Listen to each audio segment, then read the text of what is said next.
To our first Dundee-based webinar. My name is Jude McCarry. I'm the CEO of SBRC, and just before I took on the role, Chris Martin, who's joined us today, said to me that I better not forget about Dundee. So this is me not forgetting about Dundee. And we've got an amazing lineup of speakers today that Chris has helped source. So not only am I not forgetting about Dundee, but I'm giving him a job as well over the next few months. We started these webinars just at the start of COVID. Myself and Paul Atkinson, who will be joining later on, he's on the call now, but he'll be talking later on. We came together and thought, how do we get Scottish businesses mobilised and speaking about what's happening now that we're all sitting in our houses and stuff, and how can we share experiences and also help each other and provide practical advice to all the businesses out there, and to ensure that everybody knows that we're all in this together and that what we're all going through is not unique. So today we've got Councillor John Alexander, we've got Chris Martin from Warrigal, we've got Elaine Madison, the CEO of Bright Solid, we've got Leslie Larg, we've got Natalie Cool from Abertay University, and we've got Declan Doyle, one of our ethical hackers, who is based at Abertay University at the moment. So I'm going to hand over to Councillor John Alexander to take the first presentation. Thank you very much. Good morning, everyone. I will just start my screen, so if you give me a moment. So obviously this picture was taken when we were not having to socially isolate, I should say, from the outset. I'm going to run through these slides. I'm not going to dwell too long in each of them, but it's to set some context about what we're doing as a city council, but also in that wider leadership role in terms of supporting businesses. I think it's fair to say that things are a wee bit shit just now for business in particular. And you know, I'm very conscious of the fact that this is several crises potentially wrapped up in COVID-19 wrapping paper. It's not just the direct impact in terms of the health crisis that we're facing. There is a huge economic challenge ahead of us, which is multifaceted and complex. It relates to business. It also relates to the academic sector, and from my perspective, from local authorities. So for a 3-month period, myself, in terms of the council position, is we've got a £17 million gap in our budget. If that continues for another 3 months, that then shoots up to 34 million, and so on. So a whole series of challenges that we're all going to have to learn to adapt to and work under new circumstances, I suppose. But it also, I suppose, compounds some of the challenges that I know we're facing, Dundee. So as the only politician on this call, I'm probably going to be a bit more doom and gloom, and then hopefully the others can pick up the threads from a business perspective in terms of where the potential is. But I think, for Dundee, in terms of having an existing level of poverty, deprivation, unemployment, which was higher than the national average, but also being a city that 1 in 5 of the population is a student, and we don't know what the academic kind of return is going to look like, there are a series of questions and challenges that we're going to have to move through over the coming few months in particular.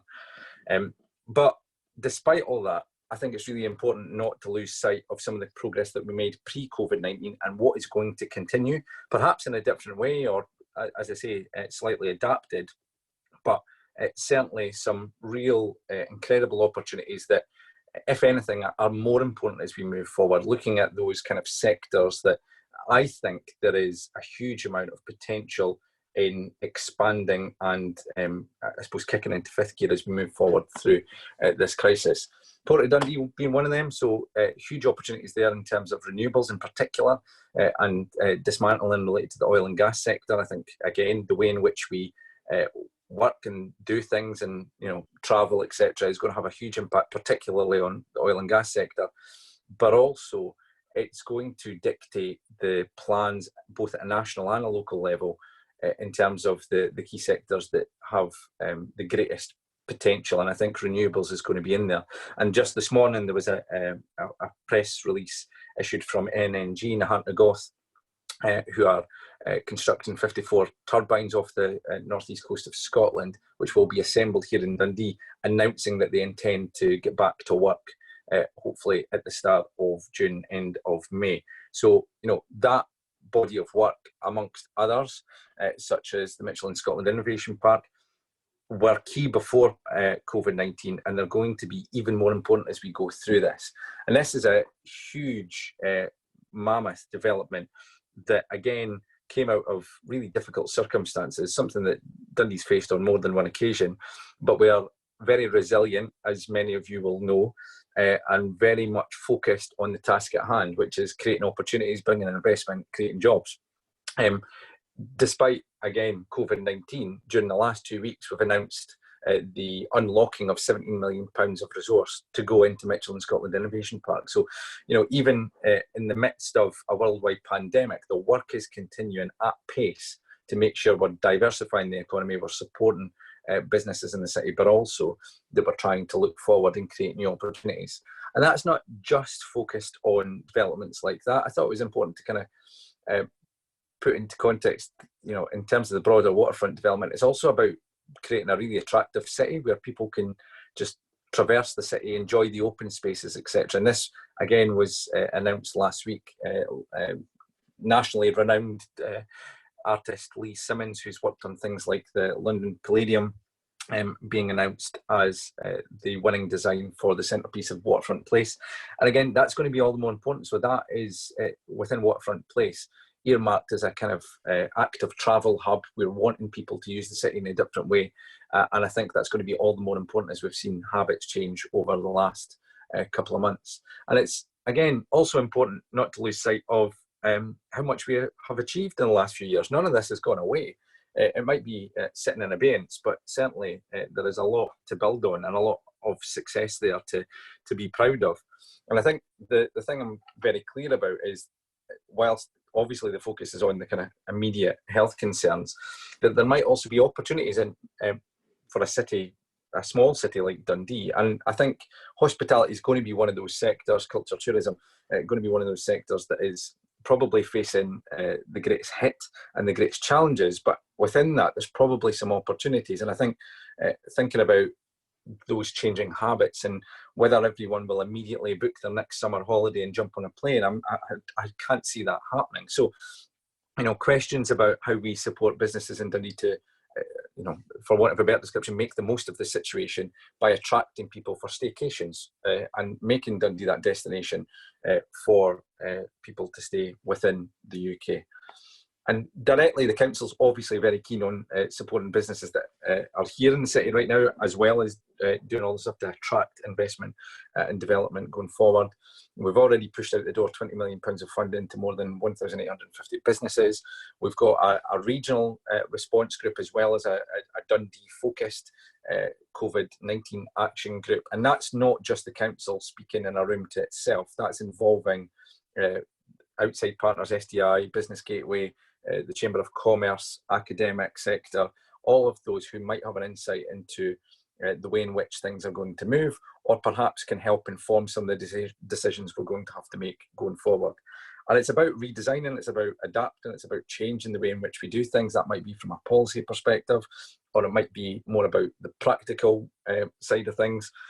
There might be elements of kind of redesigning how the city functions, and that might, take some different avenues, I suppose, in terms of even the network of roads in the city. Do we want to encourage more cycling, active travel? Is there going to be a reduction in individual road travel? So all of these kind of in the mix at the moment, and we are actively working on what we're calling a kind of recovery renewal planning strategy. And it isn't just about recovery, it is about renewal. It's looking at things with fresh perspective and trying to identify where Dundee perhaps can lead, can innovate, and can help assist that broader redevelopment and, like I say, recovery. Again, these are just setting out some of those changes. And I think, again, within this, there are other opportunities. So some of you may have seen that I've been calling for HMRC to reverse their decision in terms of the closure of Sidlaw House in Dundee. That was a decision taken a couple of years back, and the aim from HMRC's perspective was to close the facility in the summer of 2022. I think there's some question marks now about, resilience planning. Is the best resilience plan to have several thousand staff in one or two buildings? I'm not sure that is the most sensible thing. There's also practical considerations in terms of looking at a more dispersed model of office accommodation. So are you going to have, socially distanced offices, different kind of ways of working, and a broader suite of options in terms of how you deliver those services? And I think that's probably one example where Dundee, again, on that scale, can deliver something, I think, that meets the needs of industry. But again, we don't know all of the answers at this point in time, but we are going to have to be flexible and adaptable in terms of the approach going forward. Tay-City's deal, £300 million of investment in the region, is not enough. It wasn't enough when we signed it. It's certainly not enough now. So, renewing our calls for additional strategic investment in major projects and areas like innovation, in energy, in renewables, all of that broader agenda where innovation is absolutely at the heart of it. Because the nature of business has changed and the habits of individuals has changed. And I think we've got to take a bit of time to try and weigh up what that means for our strategy going forward. Again, reiterating those words: adapt, change, innovate, improve. Now, I've heard a lot about build back better. In itself sounds meaningless. It sounds just like a soundbite that people like myself, politicians, like to roll out. But there is a real reimagining, I suppose, of the strategy that's in place. And that will be informed by businesses like yourselves and the academic sector doing research into changing habits and, as I say, the changing nature of how people use their cities. There is going to be some challenges for us, inevitably, and we already had a fair share of challenges going into this crisis. But as I've said, I think Dundee has an opportunity here to lead the way, and we shouldn't lose sight of that either. And hopefully, over the coming months, we're going to see that in practice. And I suppose I'm reminded of one quote, which was, "All progress takes place outside the comfort zone." I think we're all outside our comfort zone, it's fair to say. And if we're going to progress with some really bold and ambitious plans and developments, then this is the time to be doing it. And again, from experience, hopefully, that Dundee is a city that I often call the Goldilocks city, because it's not too big, it's not too small, it's just right. But where those partnerships really come into play, Michelin being one of the examples, the V&A being another one, and within the next 2 weeks, we're going to have a major announcement on another partnership that is likely to not only capture the imagination, but set Dundee on a really bold kind of path over the next few years. And hopefully, once we deliver it, it will really stand the city in good stead for a long period of time. Our role right now is about building confidence. It's about supporting businesses to do what they know best and to help them during this crisis. And then after that, make sure that we've got, as I say, plans in place to support them in the longer term. And obviously that's involving national government as well. A lot of leadership is going to be shown and already has been shown, particularly from the business sector. And I think that support for each other is going to be absolutely critical, but I know others will be speaking a bit more about that in due course. So that's all I really wanted to talk about at this point in time, and I will hand back. Thank you. Thank you, Councillor Alexander, and thank you for giving up your time. You're actually the first councillor who's come on to any of the webinars and didn't even deliberate about the fact. You just came back straight away and said that you would do it. And I think that sums up your leadership throughout COVID as well, especially from an outsider looking in to Dundee over the last few months as well. You're very visible on social media, you're very visible for organisations, for businesses and for the community as well. And I particularly liked the picture of your two kids sitting helping you with the work, because that shows that human element as well that we all have to show in the next we have been showing and we're going to have to show as well, which is really good as well for working mothers as well that have been trying to do this and show. It's good to see men coming in as well, so thank you very much. Over to Chris Martin. Thank you, Jude. Take it you can see the screen okay?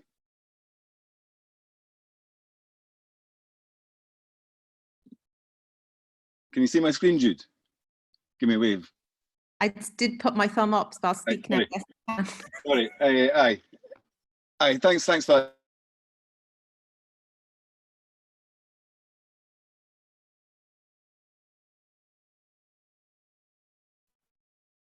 Chris, your Wi-Fi seems to have stopped. We can't hear you at all.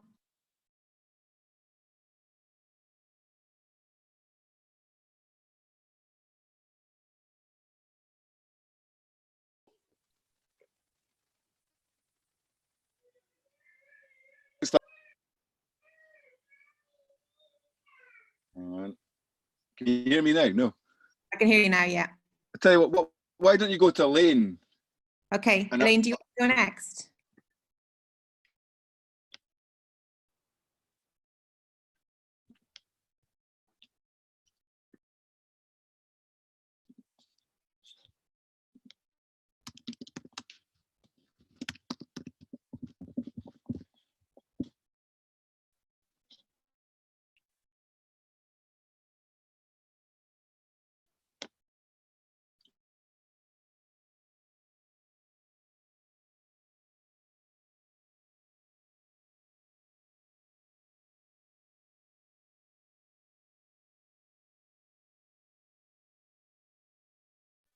Elaine, you're on mute.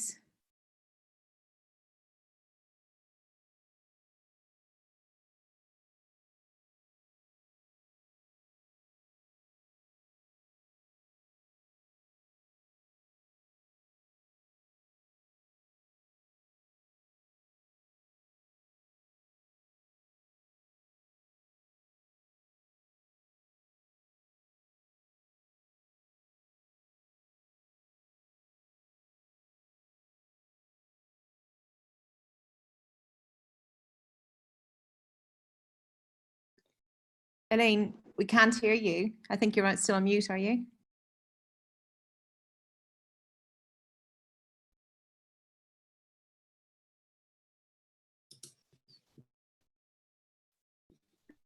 It doesn't look like it's working, Jude.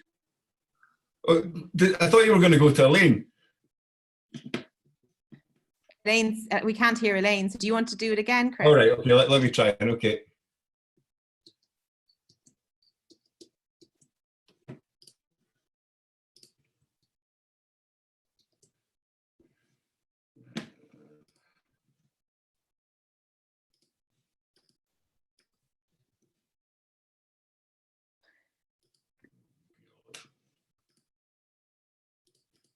Jude, can you hear me now? Yeah, I can hear you now.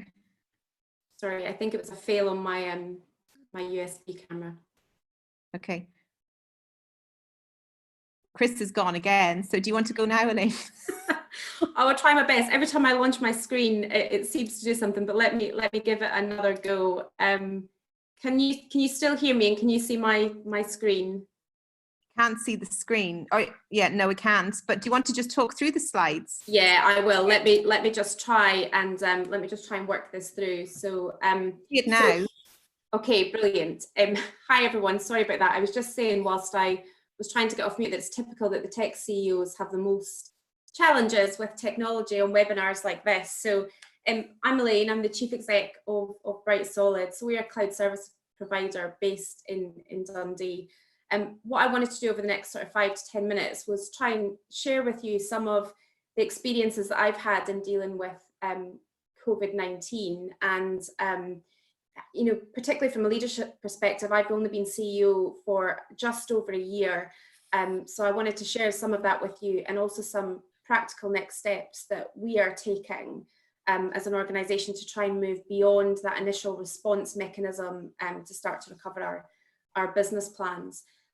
So just a bit of context about Bright Solid, for those of you that don't know, we've been around for a long time. In fact, this year is our 25th year in business. We were supposed to have some big celebrations this year, which have slightly been put on hold.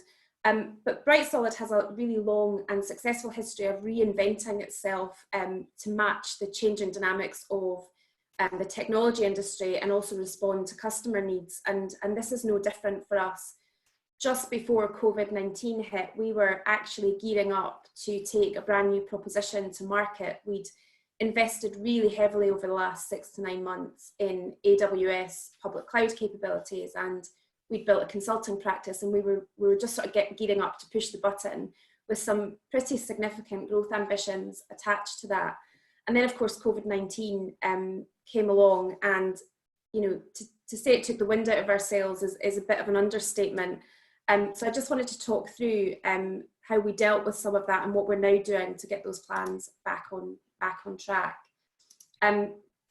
So I think we started to plan for the impact of coronavirus probably around the start of March, just as things in Italy were beginning to really become quite serious, but ahead of their lockdown.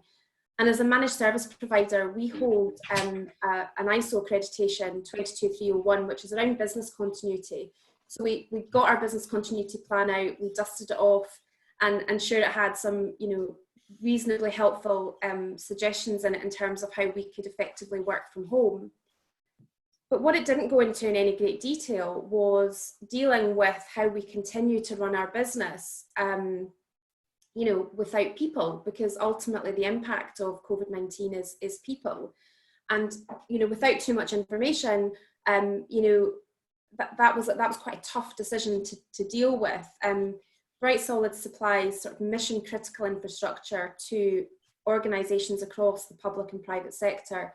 So, you know, organisations like the NHS, who are of course at the front line of this response to the pandemic, local government and councils, financial services organisations, and you know, businesses in Dundee who are part of our local economy. And, you know, personally, as chief executive, I felt that incredibly overwhelming and a sense of personal responsibility to make sure that we got our response to COVID right, our initial response right. And you know, that was quite a tough thing to deal with, particularly as a new CEO. So I focused on three things. One, how do I make sure that our people are protected first and foremost? Two, how do I make sure that we continue to provide continuity of service to those customers that so desperately needed it? And three, how do I protect our future plans? Because we didn't want to lose momentum in all of the good work that we'd done. So we moved pretty quickly to home working well ahead of the lockdown, largely because we could, you know, we're a tech business, we're able to work from home really, really easily. But we had to make some difficult decisions. We operate two data centres, one in Dundee and one up in Aberdeen, and you can't leave them unmanned. So we had to, we effectively had to pick the team that we were leaving behind to run the data centres. And, you know, with the benefit of hindsight, that's probably quite an easy thing to do. But at the time, we were effectively having to take into consideration things that wouldn't normally come into play. We were having to ask the team whether they had school-aged children that needed care at home because the schools were closing. We were having to ask people whether they had underlying health conditions, which meant that we wouldn't choose them to be in the office. And we were having to dig deep into our employees' personal situations, which, you know, you don't always have to hand. And there was a sense of kind of heightened, you know, mental health awareness at that time as well, because, you know, in the absence of clear information, this began to be quite frightening for people. And you know, I've probably dealt with more crisis management scenarios than I'd care to admit over my career, but this was my first time dealing with it as a CEO, and I found it really quite tough. You know, we talk about you know, resilience is a much talked about leadership quality, and John mentioned it in his presentation as well, but it takes on a whole new meaning with COVID-19. You know, it's impacting every single aspect of our personal and professional lives, and none of us are protected from that. So it's quite an overwhelming thing to deal with in leading a business. So I just wanted to share a couple of the things I thought have been quite helpful for me in doing that. So I think firstly, you know, you've got to lead with the heart and the head. This is a people first issue, of course it is, but you can't make those decisions in isolation of the needs of your business and the needs of your customers. So it's really important to get that balance right. I think secondly, you have to really focus on what matters. It's quite amazing in a crisis how people will sort of continue to work on the things that are comfortable and provide them with stability, even if they seem pretty futile in the context of a COVID-19 impact. So it was really important that we gave clear priorities to the team around, you know, what had to be stopped, what had to be started, and what we needed to accelerate. Agile is a word I think that is, you know, very overused in our industry, but the ability to use sound judgment, make decisions quickly and act upon them, and not being afraid to get things wrong, but being capable enough that you can adapt and wind things back if you need to, is crucial. You know, no one is going to get top marks for the pursuit of perfection right now. It's all about making progress and making progress quickly, and being agile to that. The fourth thing for me is, as a leader, taking ownership of the narrative in your business. One of my pet hates at Bright Solids, and we're a tiny business really, there's about 50 of us, is when sort of rumours spin up in the organisation through either sort of miscommunication or misinformation. And I work really hard as a leader to try and make my communication with the team very clear. And when you add the COVID impact on top of that, and the sort of health fears and uncertainty that comes with that, it's really important that you communicate transparently, consistently and factually to the team, and really take control of the conversation in your organisation about what COVID-19 means as an employee of our business. And I think finally, for me, it's making sure that all the decisions that we made along the way in the last 8 weeks have had one eye on the future, and making sure that everything that we did was a no regrets move. So making sure that we could adapt and change and still protect our future plans. So I think in terms of leadership qualities, that's the things for me that I think have worked over the last 8 weeks. There'll of course be more, and I've definitely learned a lot as I've gone along. If I take a step forward into what we're now doing, we're in a very fortunate position that our pre-COVID strategy and our post-COVID strategy remain broadly the same. We're in a cloud services market. It's still growing. It's still accelerating. We don't have some of the immediate revenue impacts that many businesses have had to face into. But we need to start to pick up quickly on our plans again. And for me, there's 3 key things, and I won't talk to all of the slides. I think Leslie perhaps is going to cover some of this as well.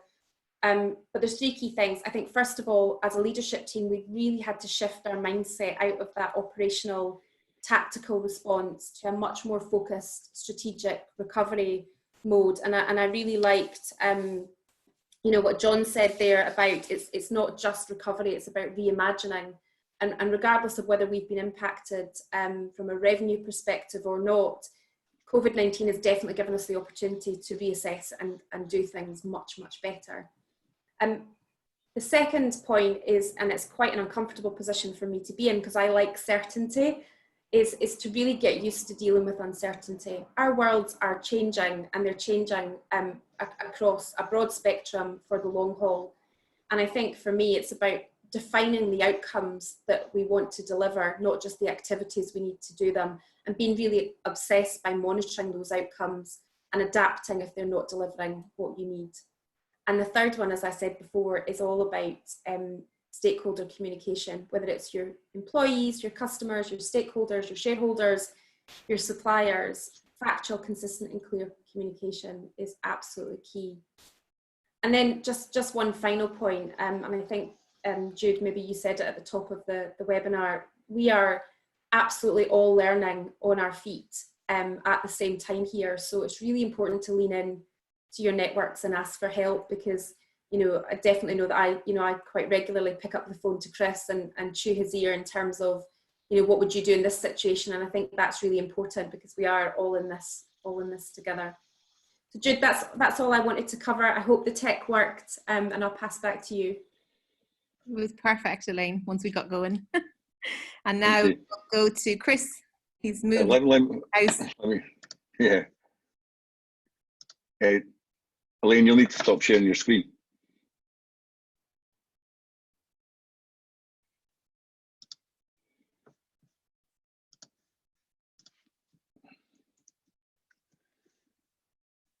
I'm hoping you guys can see my screen okay, can you? Jude, okay, great. Sorry about that. I was in my camper van and the Wi-Fi blew up. So I had to change computers.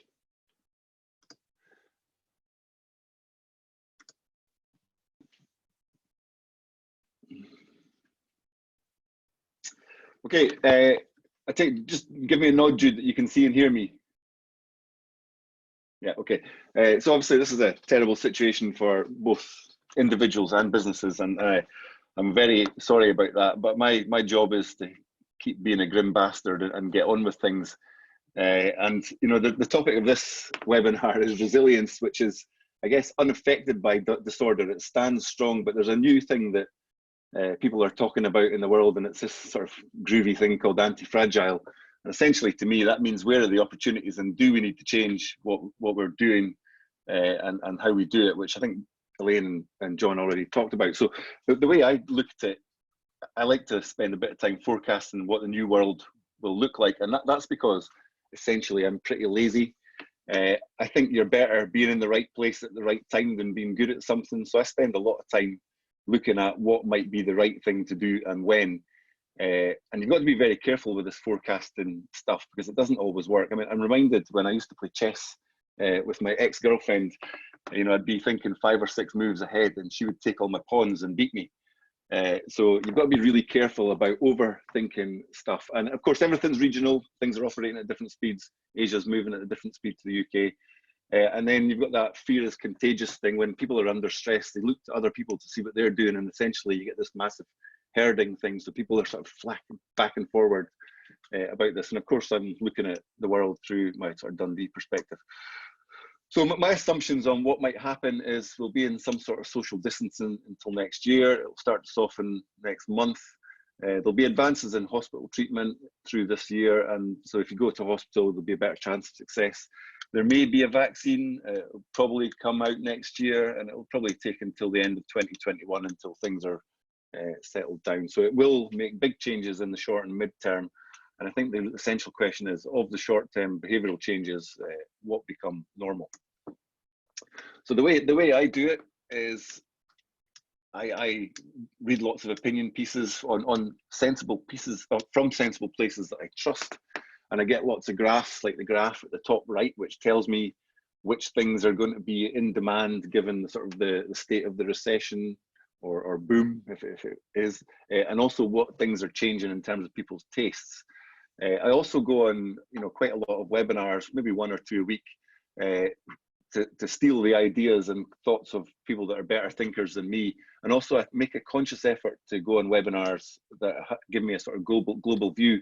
Like just before this webinar this morning, I was on a webinar from Asia, and they were talking about, you know, the Asian recovery, and they're maybe a month or 2 ahead of us. And it's very interesting to hear what they say.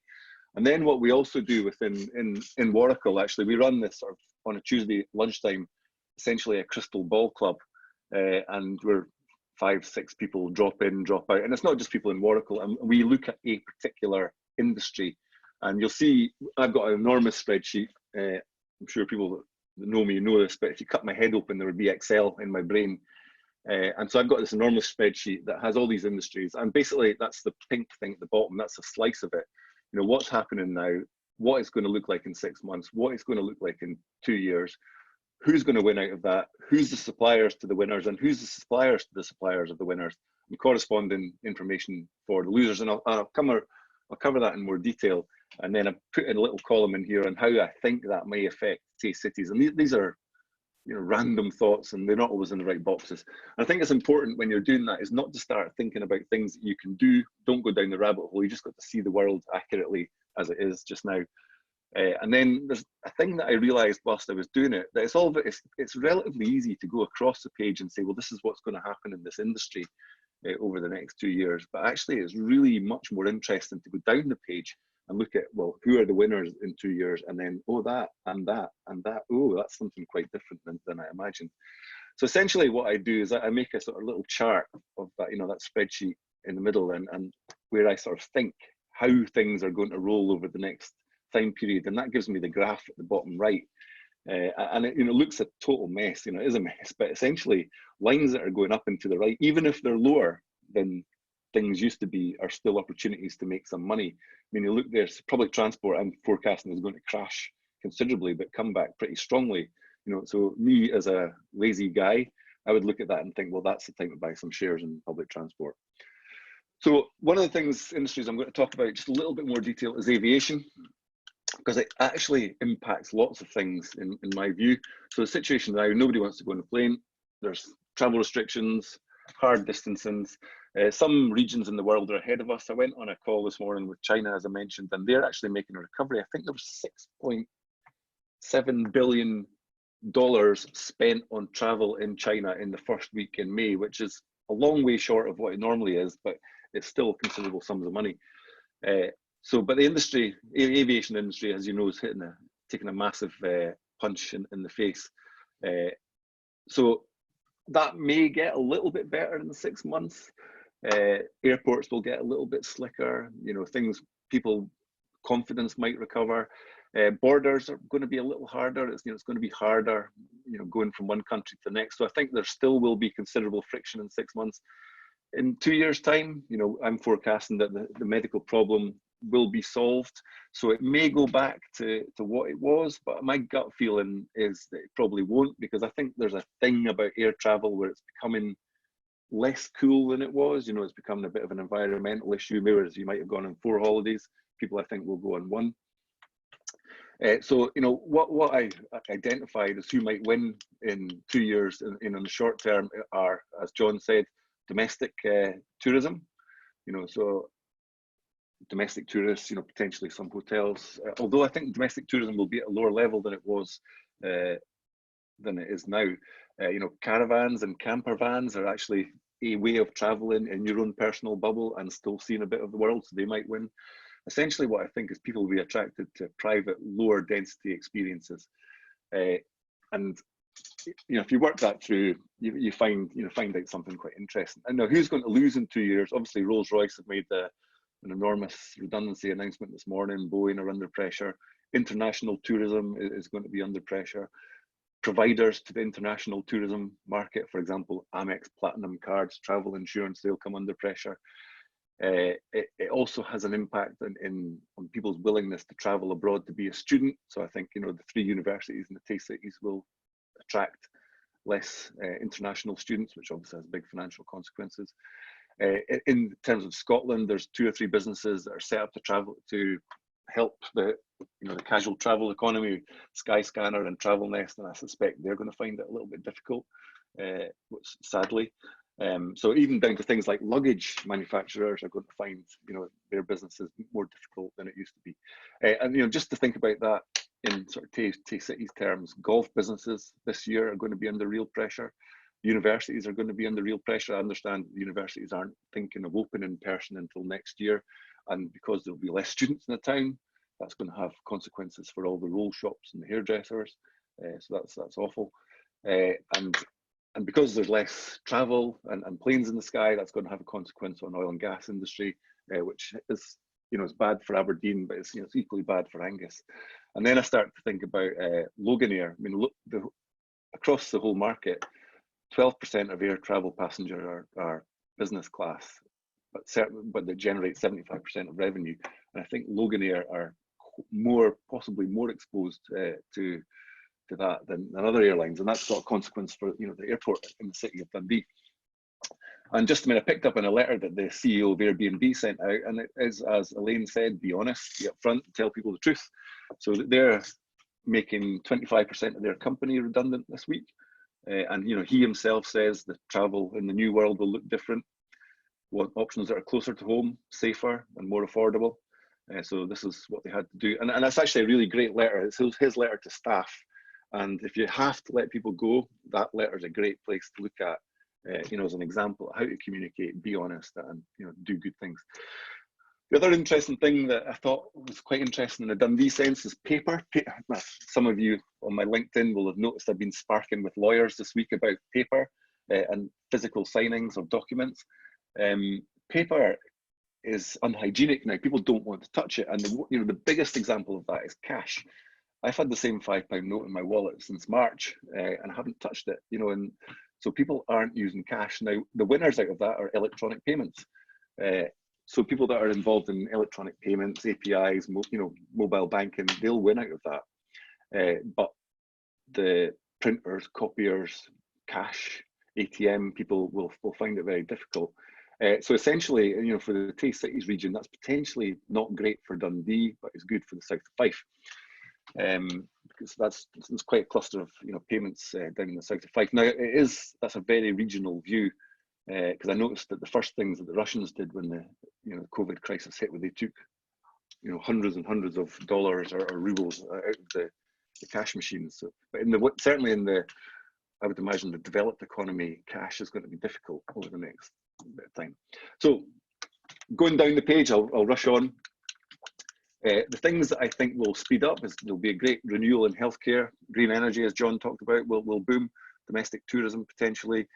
Digital, remote working, micro mobility, pre-staging transactions, that's click and collect, electronic payments, delivery economy, online education, the cloud, which benefit bright solid, home entertainment, stuff you do in your house. And I think might be a bit contentious, but I think the value of land, houses outside or on the edge of town will rise or hold steady, whereas the value in the centre of town will not. And so essentially, for the first time on that little seesaw picture, safety is outranking your needs for work and leisure, and that has the effect of pulling up remote working, digitization, online education, clouds and comms, home entertainment and delivery economy, and actually, which is good for us, more touches on your phone. So stuff that will get difficult, I think commercial property will get very difficult. There won't be a big return to the offices of the past. Universities and colleges will find it awkward over the next year, I think. Commuting will be much quieter. That's got knock-on effects for automotive, public transport and aviation. Oil and gas, paper cash we talked about. The town centres, I think, are going to be smaller. The nighttime economy is going to be difficult. And I wonder if in 10 years' time we'll see that quite a lot of the town centres have turned back to houses. And obviously sports and stadiums are going to be difficult there. So I think in summary, people-dense situations are going to be difficult. People will move around much less. Data will move around more or be more in the cloud, and things will be delivered to you. And I just want to say thank you to everybody that's in the front line and their supporters for dealing with the immediate problem.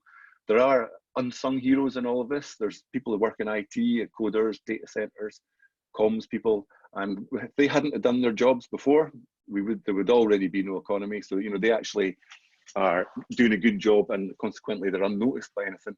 And I think I see lots of stuff out there about valuing people in the front line and stuff, and that's definitely true. But I'm minded of one of my old boss. He used to sort of look at me, raise an eyebrow, and say, "Are you too busy sweeping the floor to turn the tap off?" And I used to think maybe. But the people that will fix the problem are pharma people, doctors, data scientists, artificial intelligence, and they'll all be supported by big finance and stuff like that. So what I'm trying to say is, there are people dealing with the immediate problem, but we also need to know that there are other things which are needed to solve the whole thing. And that's me, Jude. Thank you very much, Chris. And anybody who's lucky to have Chris as a mentor and a friend and stuff like that will know that he has been keeping a lot of people going during COVID and stuff. And Elaine already touched on that as well. So thank you very much. And for everything that you do for Dundee as well, and making sure that you're kept in the limelight. Next is Leslie Larg from Thorntons. Thanks, Jude. I'll just share now.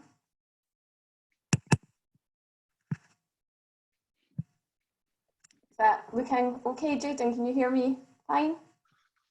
Great. I can. Okay.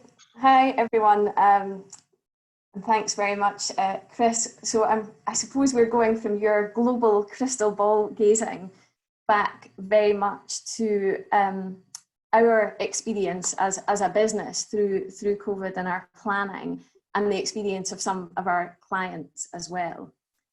Now, for those of you that don't know Thorntons, we are a full service law firm, one of the largest in Scotland, and we are headquartered, and I hesitate at this point because in terms of the physical environment, it's interesting to think about what that might mean in the future.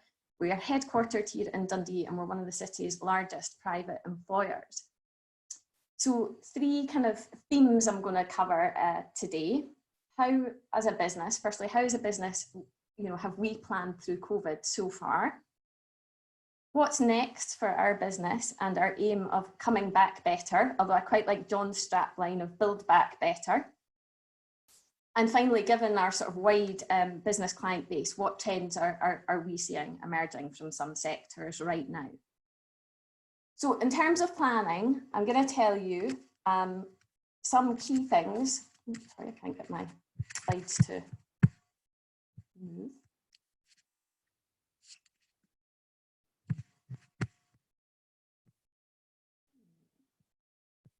Apologies, let me just see if I can sort that.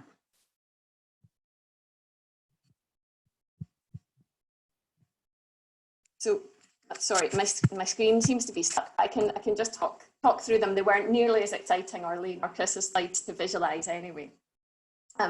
So in terms of planning, some key things that are working for us, I'm not suggesting our way is right or best. I think it's just what's probably worked for us so far. So just to put our planning journey into a bit of context, I want to take just a moment to explain some of the big measures that we put in place early on at Thorntons, and we're being very, I guess, open and honest about this.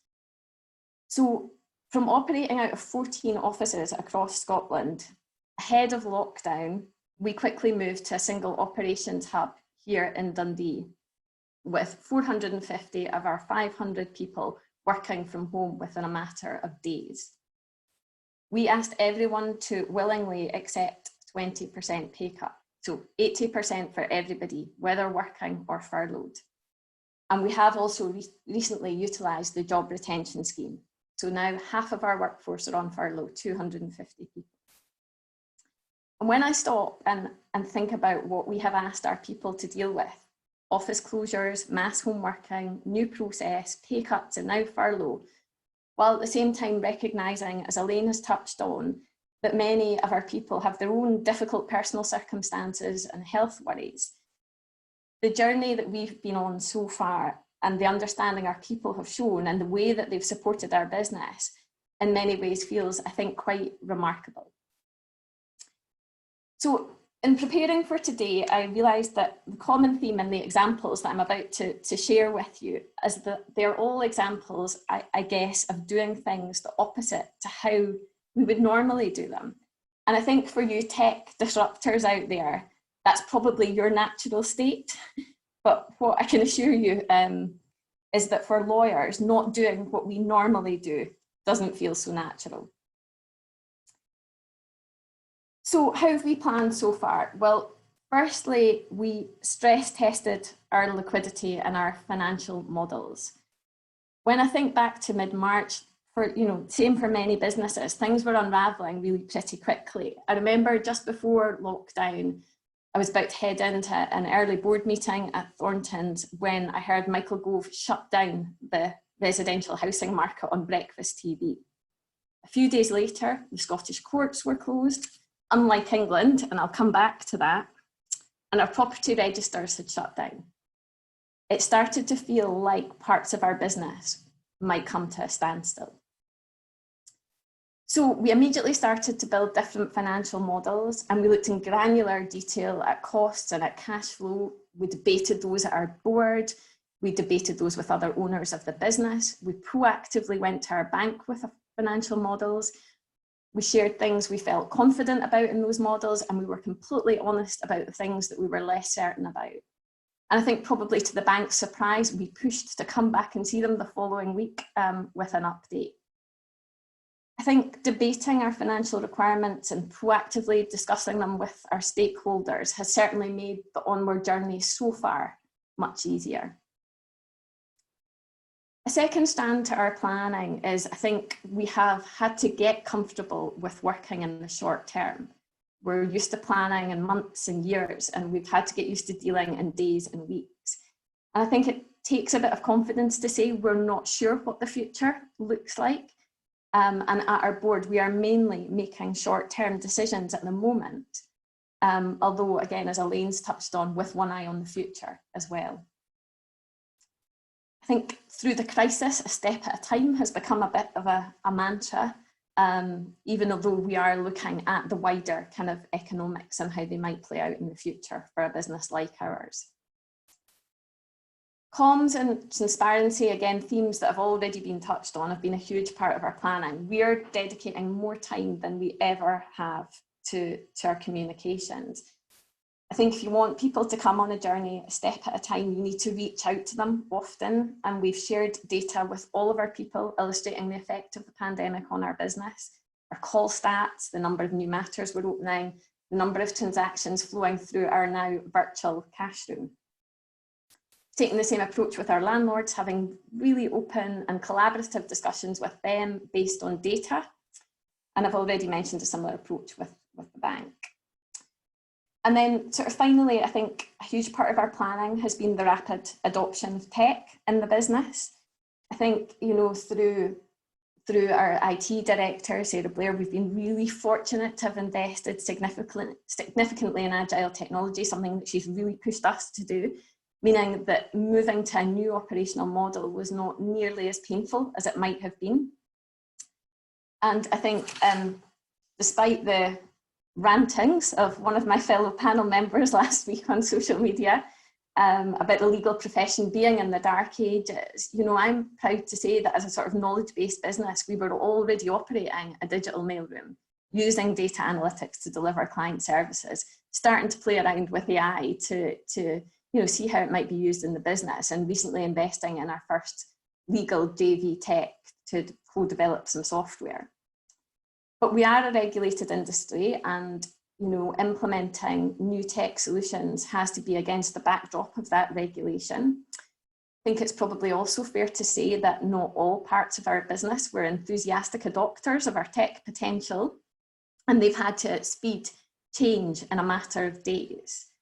And you know, while in lockdown, we've continued with development and implementation of new process tech to assist with the supervision of work remotely, and you know, spurred on, I think, very much by your comments, Chris.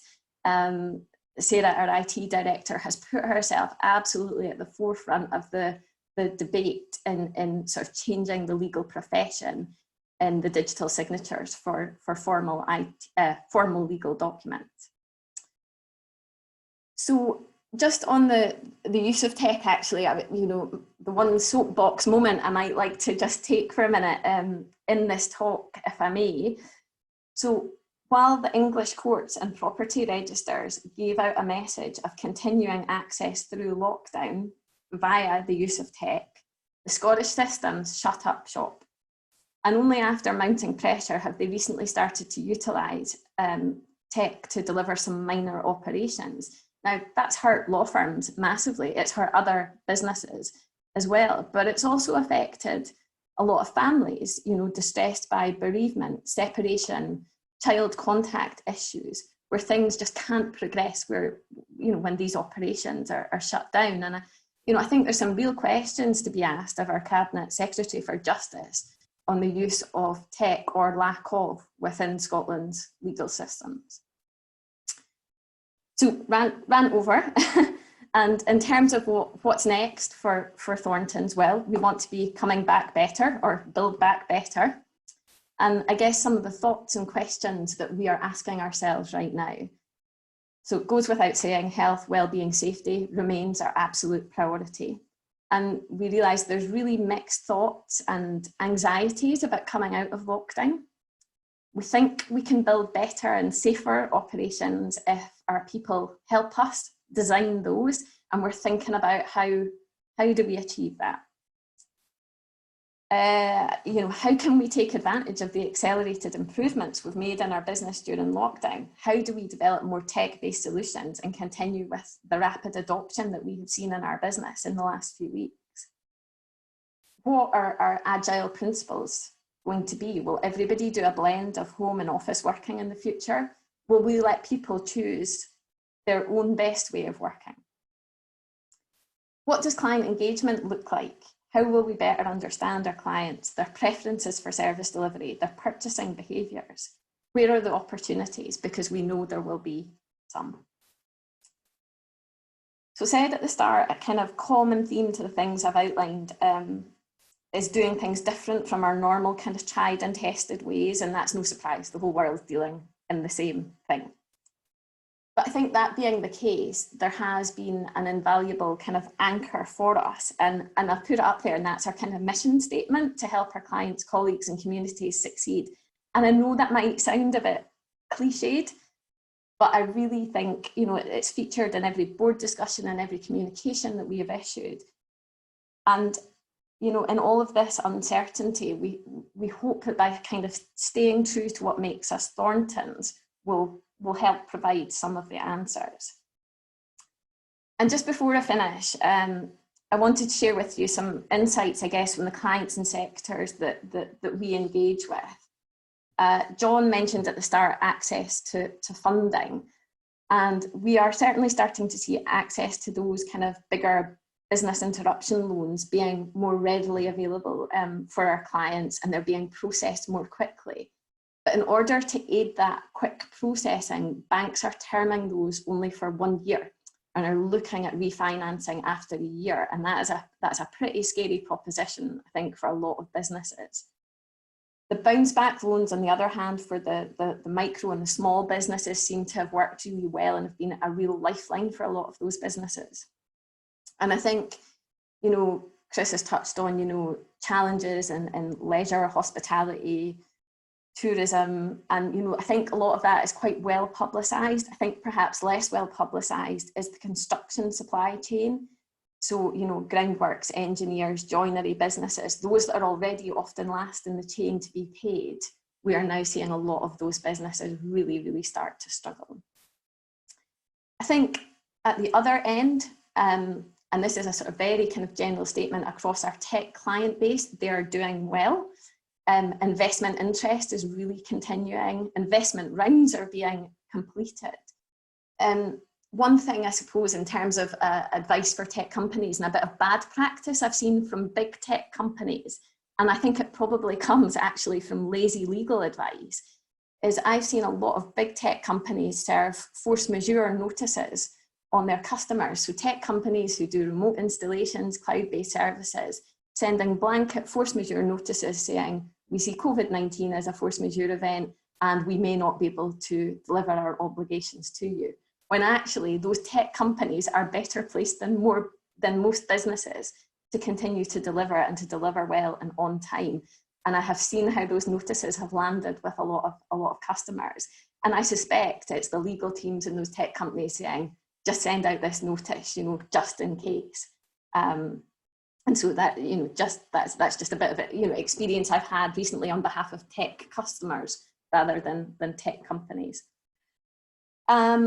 I think ending on a positive, I guess, and local note, the property markets, commercial property in particular, is going to face a huge challenge.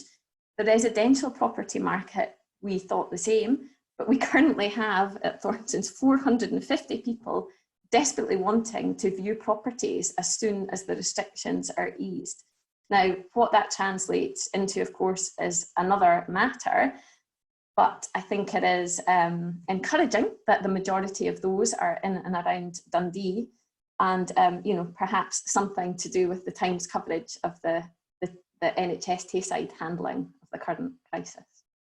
So on that note, I'll hand back to you, Jude. Thanks. Thanks, Leslie. And you'll all see that we are running over time. So if any of the panelists need to drop off, that's totally fine. Or if any of the attendees do as well. But we would like you to stay on for the next two. So we have Natalie Cool from Abertay University. And also then after that, we've got Declan Doyle, one of the students from Abertay. Thank you, Jude. Let me just get screen share.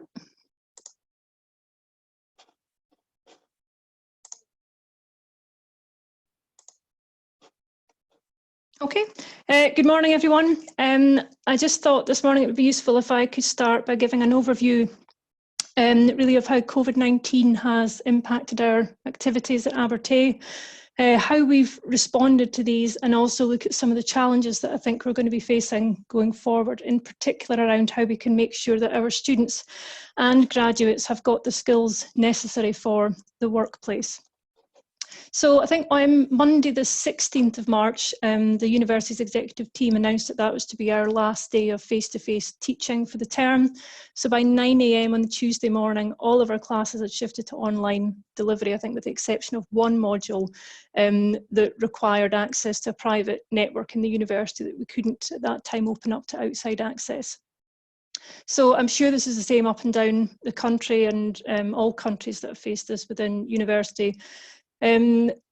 There's been a lot of challenges that we faced with the online teaching around whether it's technology, with students not having access to sufficient kit at home.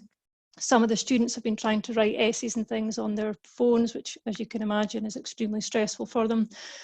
A lot of our students have got part-time jobs in supermarkets, and they've been getting asked to do extra shifts. A lot of them have got children as well.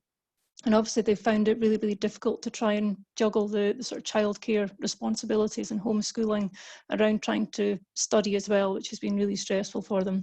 We've also had a lot of our overseas students have found it really difficult to try and get flights back home, and they've been getting cancelled. We've still got some overseas students, I think, who are stuck in Dundee. You can imagine this is really quite distressing for them as well. Where possible, we've adjusted assessments, so whether it's exams have maybe been swapped for essays, or we've perhaps shifted some of what we're asking students to submit as evidence as well.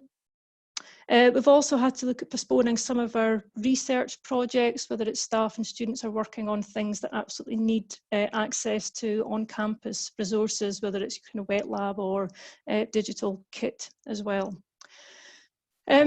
Looking across the university, you know, it's been quite heartwarming to see how some of the staff and students have responded to try and help the crisis. So we were able to get some of our nursing students out on practice early to help boost the workforce.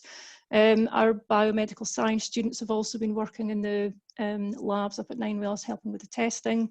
It also looks likely that some of our early years nursing students might have an opportunity to help with the track and trace contact follow-up telephone calls that we anticipate will take place. We've also had quite a few staff and technicians have been helping to make PPE, whether it's 3D printed face masks or sewing gowns and things that have gone out to help the NHS and wider community with that. Some of our staff and students from the sports science department have put together a list of resources to help sport organisations help with their duty of care issues with the current crisis, whether it's providing support with players with their mental health. You know, obviously fitness and being part of a wider team is really important for their mental health. Just before the campus closed, one of our technicians went round all of the computing labs and switched all of our PCs over to take part in the Folding at Home research project. It's a global project that utilises sort of global processing power to help try and model the proteins, which is, as you can imagine, essential in trying to develop vaccines and effective treatments. Within the cybersecurity division, we've got staff who are particularly interested in looking at how some of the malicious hackers are taking advantage of people's fear and nervousness around the pandemic to generate malware and social engineering attacks.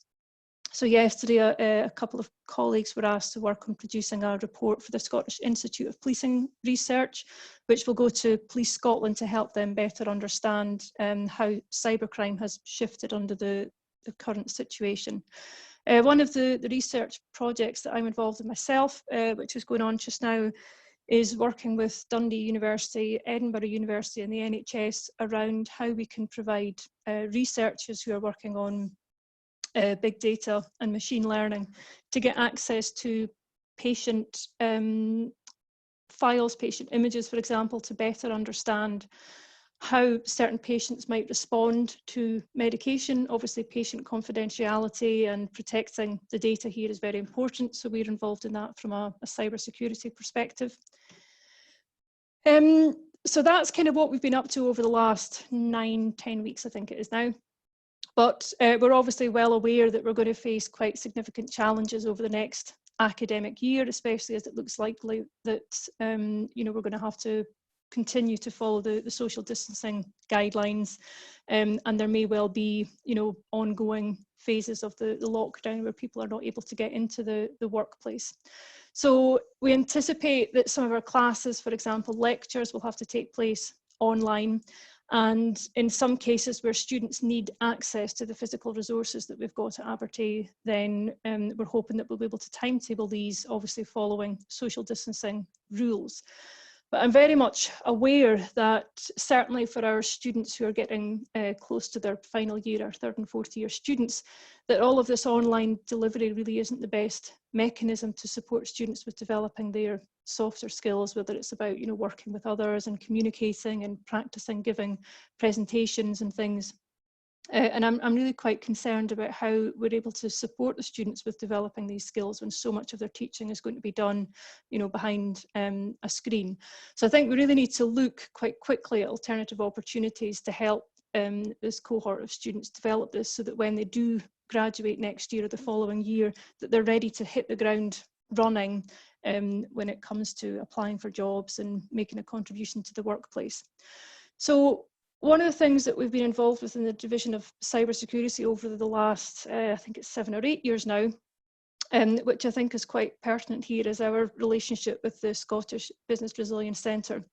So we've worked together with the SBRC to provide students as kind of interns who have been able to use the ethical hacking skills that they've learned in the classroom to go out into industry and help advise organisations with their cybersecurity practices. So it might be a case that the students are going out, the ethical hacking students are going out and doing little kind of security tests, looking at where some of the weaknesses are in an organisation's infrastructure, and also advise on kind of best practice for this. And this can be seen as like a kind of stepping stone for a larger penetration test that the organisation might then go to an external company. And it's often really useful for them to get that initial feedback from the students so that they can better understand where their weaknesses might lie and what sort of things might come back from that larger penetration test. But one of the things that's been absolutely invaluable for our students at Abertay through this scheme is that opportunity for them to develop their professional skills through working with clients out in industry.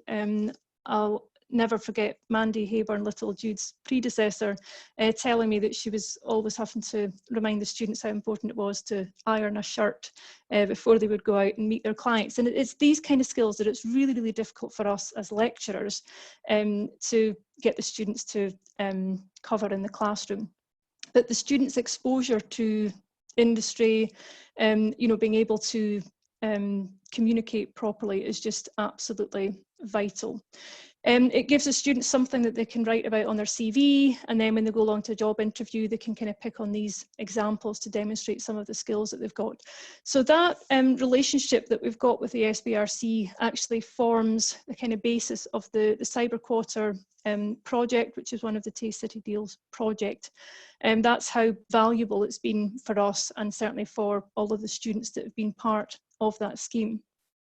So I think it's really important that we now look at how we can expand that scheme, not just with regards to the cybersecurity students, but look across the kind of wider student population of Dundee and the Tayside region to see about, you know, where can students work with businesses and organisations to help businesses prepare and respond to the current crisis, but also then give students that exposure to individuals and organisations outside Abertay, so again that they can start to develop the softer skills that are absolutely vital for them when it comes to them getting into the workplace when they graduate. So, you know, this is really a kind of call to arms from me today. I'm really looking for some of the people who have signed up for the webinar to think about, you know, is there something that you think some of the students, this might go across Dundee University, St Andrews University as well, and the local colleges, but about how can students help you? What are the challenges and things that you're facing with regards to my department and the SBRC? It's, you know, do you need help with your cybersecurity resilience? Declan will be talking more about that in a minute. Is there help with perhaps a proof of concept software projects, help with digital marketing, conducting market research, tourism industry, etc. But it's just, you know, what are the opportunities for students to get involved in this, either as a coursework, can we incorporate case studies into our coursework, or give the students mini projects that they can work on over the summer. So finally, as I said, we're really interested to know what you're finding difficult just now. How can the students help you, which will ultimately help the students as well. If you're interested in speaking to Abertay in more detail about this, we would really appreciate it if you could get in contact with our Head of Business Engagement. So I've put her email address on the slides there, but I'm more than happy to share that with anyone later on. Thank you, Jude. Thanks, Natalie. And now I'm going to hand over to Declan, who's one of the students that Natalie's just spoken about and has been supporting me in the last few weeks and all the ethical hackers as well for different things that we've had to mobilise quite quickly around COVID. Tomorrow, Declan and Jessica as well are going to present to the care homes in Scotland around cyber security and also safe procurement and stuff as well, because we had quite a few issues around cyber hacks and PPE purchasing from various bad sources over the last few weeks as well. So, and they've just pulled the whole thing together over the weekend because they felt well, we're sitting here, we can do something to help out in COVID as well. So they've been absolute breath of fresh air to work with and very creative as well. So well done to everybody in Abertay for bringing out all these kind of students for us. Thank you. Over to Declan. Thanks, Jude. So I'm conscious that we're running a bit over time, so I'll give the quick version of this. But as we've seen over the past few weeks, unfortunately, we've seen that hackers and bad actors tend to always be a few steps ahead, and with COVID it was no different. And within hours of any sort of new development, we've seen scams relating to it. So for example, we've had HMRC phishing emails going out about claiming government financial aid. We've seen texts, impersonate contact tracing apps. We've seen an abundance of supermarket scams for free vouchers. So really we're seeing a plethora of different phishing emails, texts and various scams. So we're trying to stay ahead of that. But in terms of how to keep your business safe, we need to start considering how we're going to move forward. Because as we've talked about today, there's just talk about getting back to normality, but it kind of seems that the new normal is going to be the situation we're in for at least a year. So we need to start considering about the various policies we have in place as organisations. And the first of these is your device policy for the devices you're doing your work on. Now that we're all working from home and working remotely, it's becoming more and more important to consider what devices we're working on, as it's no longer the case that we're all just working in an office and working on the kind of standard office machines that have been provided to us. A lot of us are now working on our personal devices as well, which adds a kind of enhanced security risk, and that comes from updates to these devices. It's no longer the case where an IT administrator can issue device updates. So it's now kind of the responsibility of each of us to make sure these devices are up to date, whether it be your mobile phone or your laptop or computer. Keeping these devices up to date ensures that they have the maximum security settings available on the operating system, and so it is really important that we do keep these devices up to date. Again, talking about personal devices, what software and services are we running on them?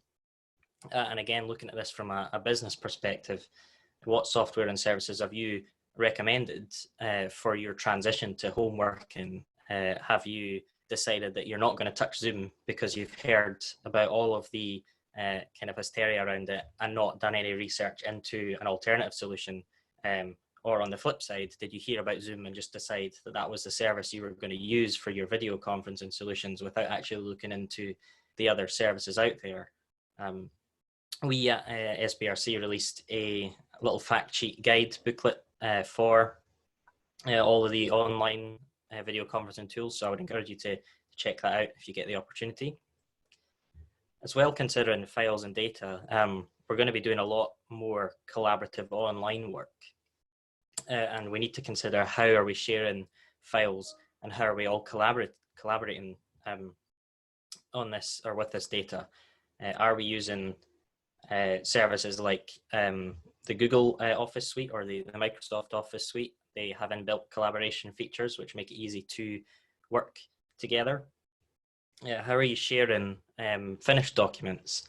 Are you just adding these as attachments to emails versus sharing perhaps a shareable link through OneDrive or Dropbox or something along those lines?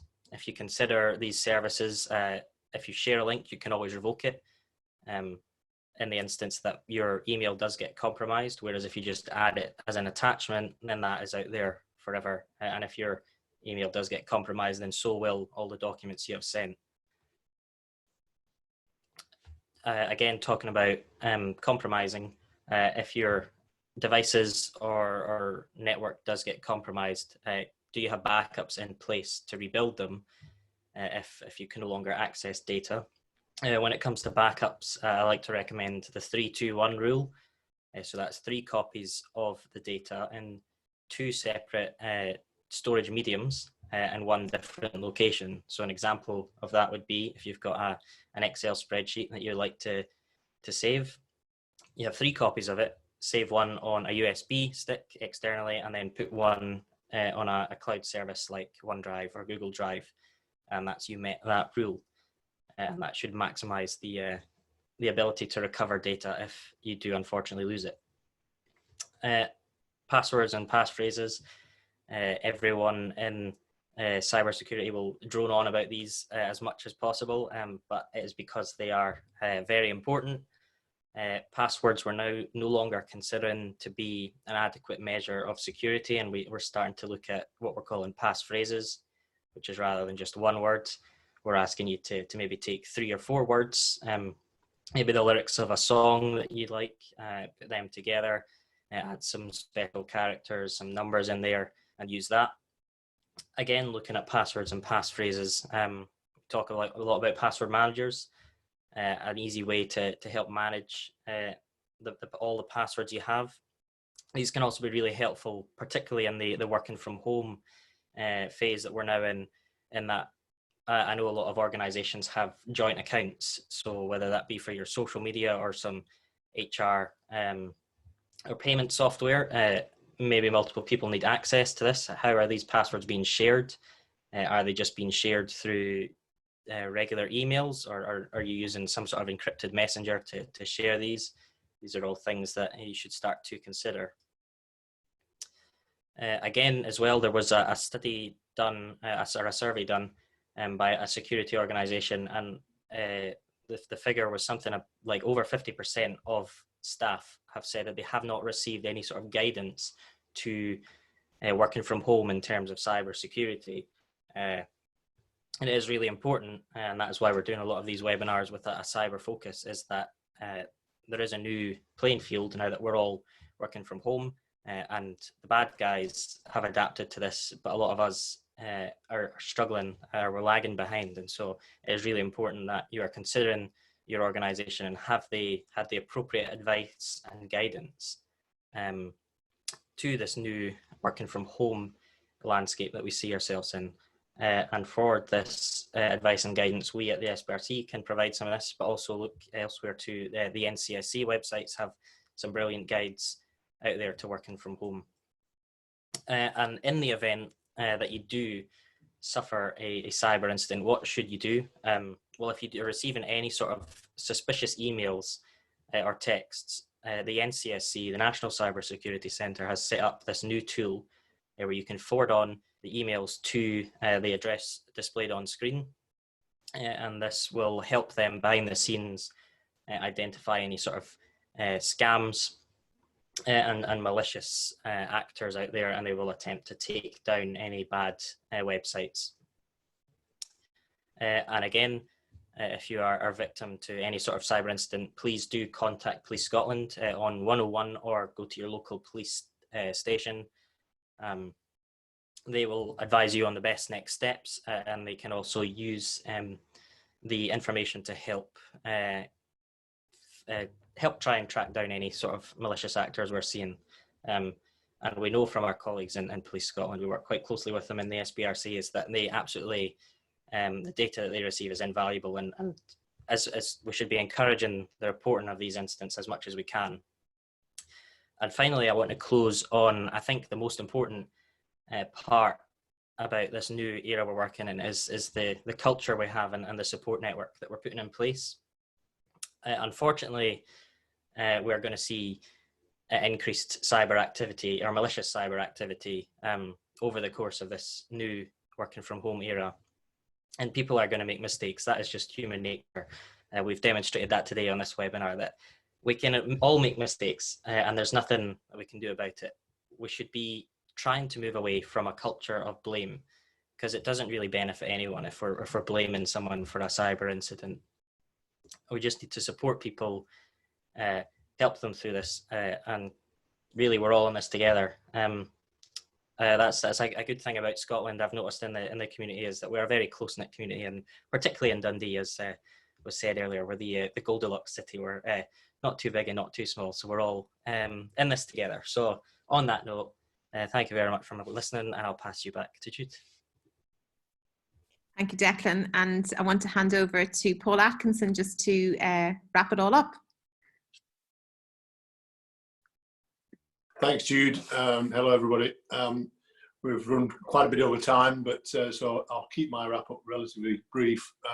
For those of you who don't know me, my main involvement's in venture capital in the technology industry, recruitment, and I also chair Converge, which is the main competition for the best Scottish university spin-outs. So that's kind of context. I'd like to start off by thanking Jude and the team at SBRC for running a series of webinars. We're now, I think, up to 20 webinars, and we've reached out to 3,000 companies, which is pretty amazing, given it was just an idea 8 weeks ago. And thanks for the support there. And we had some great panelists today, lots of brilliant content. Not quite sure where to start on the content. I think I'll maybe, I think we've heard a lot about the challenges, and obviously this is completely unprecedented. Nobody's ever seen anything like this, and I don't know about other people on this call, but certainly some of the business resilience plans that I saw did not take into account everyone having to work from home the next day. And lots of large companies, as Elaine will know, have spent large amounts of money on off-site data centres, remote backup sites and so on, and that plan didn't really cater for everyone working from home. And actually lots of large enterprises only had a third of the network connections they needed for home and remote working as well.